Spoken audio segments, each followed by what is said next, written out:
His name is Li Shufu, and in 1984, he was nobody. Born into a farming family in Taizhou, China, he borrowed money from his father and started making refrigerator parts in a tiny factory. Not cars, not motorcycles. Refrigerator parts.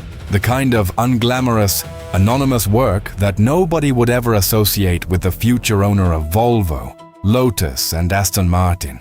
But Li Shufu was not interested in the thing he was making. He was interested in what making it taught him: how to run a factory, how to read a market, how to scale, how to survive. His refrigerator business grew fast. Then the Chinese government issued production licenses, and his company wasn't on the list. Overnight, the business was finished. He moved into building materials, then motorcycles. By the mid-1990s, the motorcycle business was booming. He could have stayed there, built a comfortable life. Nobody would have blamed him. Instead, in 1994, he announced he was going to build cars. The room laughed. Government officials told him it was impossible. Private entrepreneurs in China were legally prohibited from manufacturing automobiles. The entire industry was controlled by state-owned giants. There was no license. There was no path forward. Li Shufu didn't ask for permission. He bought 850 acres of land in Lanhai City. On paper, it was for motorcycles. In reality, he was already building his car factory. He bought competitor vehicles and dismantled them piece by piece to understand how they worked. When people challenged him, he gave them an answer that became legendary. A sedan is just 4 wheels, a steering wheel, an engine, and a body shell, with 2 sofas inside. They called him Car Maniac. He wore it as a badge of honor. After years of fighting, the government relented. On August 8, 1998, the first Geely car rolled off the production line. Nobody outside China paid attention. That was their first mistake. If you're not subscribed yet, hit that subscribe button and the bell right now, because this story is just getting started, and you do not want to miss what comes next. Through the 2000s, Geely grew steadily inside China, but Li Shufu was thinking on a completely different scale. The 2008 financial crisis had hammered the global automotive industry. Western brands that had seemed untouchable were suddenly vulnerable. And one of them, one of the most respected names in the world, had just been put up for sale.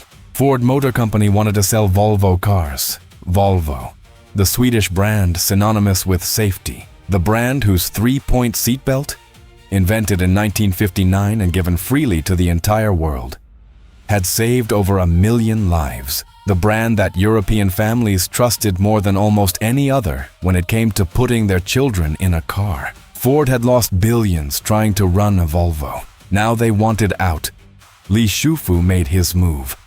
The reaction in Europe and North America ranged from amusement to alarm. A Chinese company buying Volvo, the brand built on Swedish engineering and decades of safety research. A company that had started making fridge parts 30 years earlier? The skepticism was loud, and it was almost universal. Li Shufu signed the deal in March 2010. He paid $1.8 billion, the largest foreign acquisition ever made by a Chinese automaker. He said Volvo would thrive. He was right. Under Geely's ownership, Volvo stopped losing money and started making it. The XC40, XC60, and XC90 were all developed and refined under Chinese ownership. The XC60 won the World Car of the Year award. Volvo became one of the fastest-growing premium brands in the UK. A brand that Ford couldn't save, Li Shufu turned into a global success story. And he was only getting started.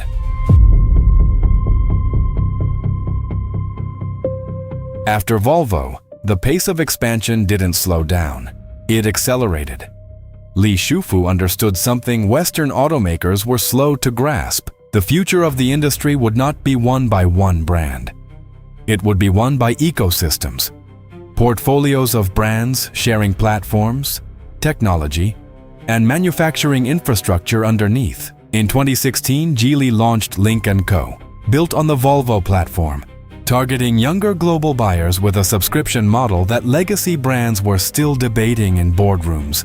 By 2026, Lynk & Co. had become the best-selling D-segment PHEV in markets, including Vietnam, Mexico, and Kazakhstan, with over 860 stores worldwide. Then came Polestar. Born as Volvo's performance division, Polestar was transformed into a fully standalone electric brand competing directly with Tesla, BMW, and Mercedes in the premium EV space. Listed on the Nasdaq. Operating in over 50 countries, Swedish by design, Chinese by ownership. Then came Zeekr. Launched in 2021, Zeekr moved with extraordinary speed. By mid-2026, it had surpassed 800,000 cumulative deliveries worldwide. In Hong Kong, it led the entire luxury vehicle market, not just EVs, the entire luxury market, with over 40% market share. In Mexico, it ranked first in the luxury EV segment. In Thailand, its MPV became the best-selling electric people carrier in the country. This is not a brand fighting for scraps. This is a brand walking into the most competitive segments in the world and winning. Li Shufu had a particular interest in Britain, the country with perhaps the most emotionally charged automotive heritage in the world. In 2017, Geely acquired a controlling stake in Lotus Cars. Lotus, founded by Colin Chapman, one of the most brilliant engineering minds the automotive world has ever produced. His philosophy was radical. Add lightness. Strip everything unnecessary. Make the car faster, not by adding power, but by removing weight. That thinking influenced engineers at Ferrari, McLaren, and every serious performance manufacturer on Earth. By the time Geely arrived, Lotus was struggling, losing money, running out of road. Geely invested seriously and with a long-term view. The Emira sports car launched to critical acclaim. The Elite electric SUV took Lotus into a new segment entirely. Lotus was alive again because of China. But Lotus was not the most distinctly British thing Geely owns. The most British thing Geely owns appears in every film set in London. It appears on postcards, on tourist photographs, on the streets of the British capital every single day. The black cab, the London black taxi, the LEVC TX, is manufactured by the London Electric Vehicle Company. And the London Electric Vehicle Company is wholly owned by Geely. The most iconic vehicle on London streets? Chinese. And then there is Aston Martin, the car of James Bond. The definition of British luxury performance. Geely holds 17% of Aston Martin, making it the third largest shareholder in the company. Think about that. James Bond drives a car that has a Chinese shareholder. By 2018, the automotive world had stopped laughing at Li Shufu. It was watching him carefully and still missed what was coming. Over several months in early 2018, Li Shufu quietly purchased shares in Daimler AG, the parent company of Mercedes-Benz, the manufacturer that traces its lineage directly to the men who invented the automobile itself. He did it through open market purchases. No announcement, no press conference, just patient, disciplined buying, share by share, until the position was large enough that it had to be disclosed publicly. When the news broke, it landed like a thunderclap in Stuttgart. Li Shufu had accumulated just under 10% of Daimler, making him the single largest individual shareholder in the company. The man who started with refrigerator parts was now the biggest individual owner of the company that invented the car. The German government requested an explanation. And then, almost as a footnote, came the Smart brand. Geely and Mercedes-Benz formed a 50-50 joint venture to revive Smart as a global electric vehicle brand. Designed by Mercedes, engineered and manufactured by Geely. The West designed it. China built it. Here is something the mainstream automotive narrative gets consistently wrong about China. The story the West tells itself is this: China is good at EVs and batteries, but deep combustion engineering, the century of accumulated knowledge that powers most of the world's cars, that is still Western and Japanese territory. In April 2026, Geely proved that story wrong in the most definitive way possible. Geely unveiled its IHEV hybrid system with a number that rewrote the record books: 48.4% thermal efficiency. In a conventional petrol engine, about 30 to 35% of the energy in fuel becomes useful power. The rest is lost as heat. Toyota and Nissan, the hybrid pioneers, had pushed their best production engines to around 42%. That was considered the ceiling. Geely broke through it, 48.4%, independently verified by Guinness World Records, achieved in a standard production sedan. A car you can walk into a dealership and buy today. The fuel economy that comes with it, 106 miles per gallon, also Guinness verified. More than 12% better than the Toyota Prius under comparable conditions. Two of the engines in this system were co-developed with Volvo. The brand Li Shufu rescued in 2010. The partnership the world questioned is now producing powertrain technology that nobody else on Earth has matched. Toyota built its hybrid dominance over 30 years. Geely just took the record.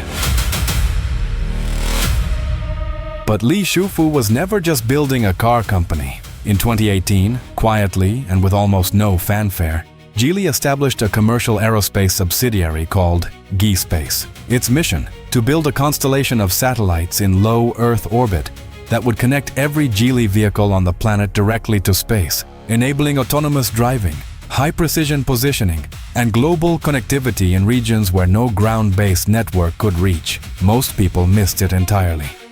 They were busy watching the cars. In August 2025, Geely launched 11 satellites into orbit aboard a rocket fired from a barge in the Yellow Sea off the coast of Shandong province. 1 month later, another 11. 1 month after that, 12 more. 3 launches in 2 months. By September 2025, Geely had 64 satellites operating in orbit, completing the first phase of its constellation on schedule. The program is called G-SATCOM, the Geely Future Mobility Constellation. The long-term plan is a network of nearly 6,000 satellites. A Chinese automaker building its own version of Starlink, not for general internet access, but for a future where every car, every truck, every vehicle in the Geely ecosystem is connected to space in real time. Gi Space raised $281 million in fresh investment in September 2025 alone to accelerate the build-out. Think about what this means. While Tesla was talking about putting robots in its factories, the man from Taizhou was putting satellites in orbit. While Western automakers were still figuring out over-the-air software updates, Geely was building the infrastructure to run a space-connected mobility ecosystem from the ground up. Refrigerator parts to satellites. In 40 years? And if satellites weren't enough, consider what Geely is doing on the ground. Humanoid robots are working on the factory floor at Zeekr's smart manufacturing facility in Ningbo. Not in a pilot program, not in a test environment. Deployed, operational, working alongside human employees on a production line that builds premium electric vehicles. Geely Capital, the investment arm of the group, led a $141 million funding round for Robot Era, a Chinese humanoid robotics startup founded by a Tsinghua University professor. Robot Era's AI-powered bipedal robot, knocked the L7, is already generating real commercial orders. The company had secured over 500 million yuan in orders before the funding round even closed. Geely also unveiled China's first natively developed robo-taxi prototype at the 2026 Beijing Auto Show. Built from the ground up on a Level 4 autonomous driving architecture, not retrofitted from a conventional vehicle. A deep customized version is scheduled for mass production in 2027. So let's take stock of what we are actually talking about here. A man who started making refrigerator parts in 1984, who was laughed at when he said he wanted to build cars, who fought a government that told him it was impossible, who bought Volvo when nobody wanted it, rescued Lotus when it was dying, put satellites in orbit, invested in humanoid robotics, became the largest individual shareholder in the company that invented the automobile, and now holds a stake in the car driven by James Bond. This is not a car company. This is one of the most ambitious industrial enterprises in human history, and most of the world is only just starting to notice. Let's ask the question that sits underneath all of this. How did this happen without most of the world noticing? The answer is strategy. Deliberate, patient, long-horizon strategy of a kind that most Western corporations, driven by quarterly earnings and short-term shareholder pressure, are structurally incapable of executing. Li Shufu never announced a war on the Western automotive industry. He bought into it. He acquired the brands people already loved. He fixed them. He invested in them. He let them keep their identity, their Swedish engineering, their British racing heritage, their German precision, while quietly building a global platform underneath. He did it over decades, not quarters. You bought a Volvo thinking you were buying Swedish safety. You were buying Chinese ambition. You rode a London black cab thinking you were experiencing British tradition. You were riding Chinese manufacturing. You drove a Polestar thinking you were driving Scandinavian design. You were driving the vision of a man who was told he would never be allowed to build a car.